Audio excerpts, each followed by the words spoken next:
Hi, and welcome to Life with Steph, Beth. Today, I want to share with you something that repeatedly goes on in my mind, which is basically an imaginary conversation with my previous employers. Is it foolish to dwell on this? Probably. But after finding out that I am autistic and getting my diagnosis, this is really something I've kind of dwelled on a lot. I realized that a lot of my biggest failures in the workplace were actually due to autism. And it was just like, I wanted to go back and say, like, there was a reason. Like, I wasn't failing you on purpose. And it just bothers me a lot. So I thought I would share with you not only this sense of wanting to go back and to say that to them, but also kind of maybe why in those situations, if that makes sense. Please let me know if this is a thing for you or if I'm just out here dwelling on things for absolutely no reason all by myself. So I've actually gotten really close to writing an email to one of my former employers. They had the displeasure of hiring me days before I got rear-ended on my way actually to that job, and it was so bad. It was like pouring gasoline on a fire. I had taken the job because we really needed more income because of issues with other stuff, and so I was already like really stressed out, and then I got hit and all this stuff from a previous traumatic experience came up, and then dealing with the insurance and the medical stuff and the vehicle stuff and just all these things all just piled up, as well as I had a minor injury to my back for it, and it was just so much stuff going on. It was to the point where I was physically ill coming into work every morning and during the day, and I would sit, there was an area that was thankfully nice and dark and cool that we were told we could eat lunch and stuff in, and I would sit there in the dark and cry while I ate food I didn't really want to eat that I brought. And they sometimes brought their dogs, so I'd be like sitting in there petting a dog and talking to the dog and crying like a loser, so that was great. I worry that they were able to see that because they did have like cameras everywhere, so hopefully they didn't see that because that's embarrassing, but you know. My boss was really nice. He just didn't do great with like communication and like telling me the order of how to do things, and of course me being autistic, that's really difficult for me. So not only am I autistic, undiagnosed with anxiety and depression, I just went through a traumatic experience and I'm trying to learn something new with someone who's not really accustomed to having to teach someone who's new. And so it was just a hot mess altogether. He would be frustrated with me because I would get anxious and do the thing faster like he wanted, but then when I would calm down and not be as anxious, I would get lost in my own head and I would get stuck on trying to make things like everything perfect, and I wasn't able to like look at things and be like, okay, these are like the biggest things that need to be fixed, and like that's good enough. Like for me it was like it has to be perfect, and that would be a problem time-wise, like getting things done quickly, and a turnaround. Also didn't help, I had just gotten hired after they had gone through an unprecedented time of not getting stuff out, and it was just all of it was a hot mess. At one point I actually growled within earshot, which I felt really bad about because I was so frustrated because he had told me like 5 different things and they all seemed like they had the same urgency level, and he didn't tell me what order to do them in, and I was just like, I don't know what to do. Like, what am I supposed to do? So yeah, we had communication breakdown a lot. Basically, he had to kind of downsize, and obviously I was a newer hire, and we were not jiving as beautifully as I'm sure his other staff would. So he had to let me go, and a lot of times I just think about that. He had said something to me, that conversation, and he said, please don't do this to another company. And when he said that, like that's stuck with me because I don't understand. I don't fully understand what he meant, and it makes me feel bad, like as if I had intended to like I don't know, ruin something or take someone's spot, or I don't know what he meant. And so like there are definitely days where I just want to reach out and be like, I'm sorry, I didn't mean to be a failure, it wasn't on purpose.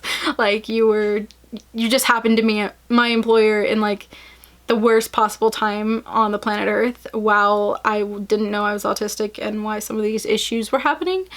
But yeah, So that's fun. But I guessed you probably shouldn't do that, so I probably won't. My other place that I think about a lot is where I worked in a restaurant as a server and a hostess. I actually did pretty well as a hostess because there's a script, if that makes sense. So like you greet people in a certain way, you know what to do if they want this, that, or the other, you know, like there's a system to everything. Like everything makes sense and you know what to do when people have an issue. There are like certain things how to answer, kind of. So everything was working very smoothly for me. I was really good at hosting. But there was a day where I was seating a table. There was a large group of people. We had set up a table for them. They didn't like that. I tried to move them to another area, which I knew was open. They didn't want that. And when it got to that, that was like the end of my script. That was the end of my ability to figure out how to do this within like the rules and stuff. Like I didn't know what to do then. And I was like frantically trying to get a hold. We had like these earpieces and trying to get a hold of the front, trying to get a hold of a manager because the manager was in the front and no one responded. And I was just like, I was like, I'm so sorry, hold on a minute. And I go back up there and I tell them like they don't want this, and I offered them this and they don't want that. I don't know what to do. And my manager just looks at me and she's like, Stephanie, where did your confidence go?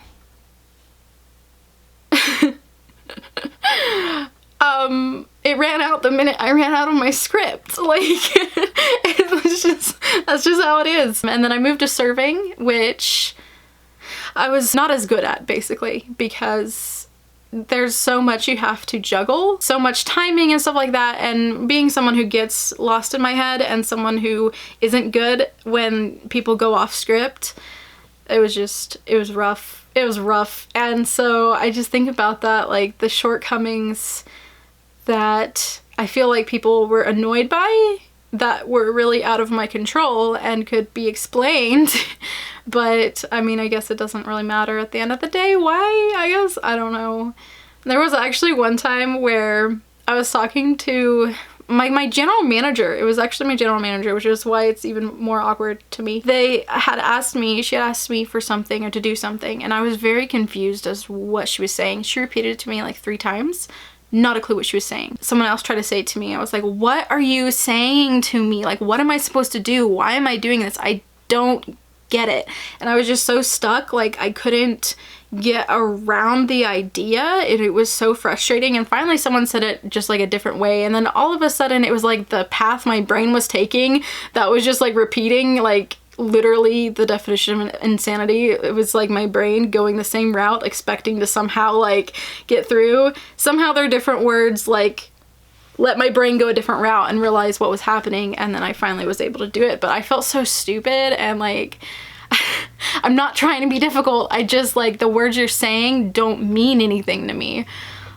Anyway, so yeah, maybe making this video will help alleviate the feeling of wanting to like reach out and be like, I'm sorry, I was a complete and total failure, I didn't mean to be, and why I was like sometimes not well, like I think I did okay with people, but there were times where definitely that social anxiety though, when the script runs out, the social anxiety is like through the roof and everything. But I don't know, it probably doesn't matter anymore, but I don't know, it's just something I think about randomly. Let me know if you can relate to that, if that's a thing for you, or if I'm just really weird out here by myself. Thank you so much for watching. I hope that you're having a good week. Like this video if you liked it or can relate in any way. Let me know your thoughts in the comments below. If you want to, you can subscribe to this channel. I post sometimes on Tuesdays.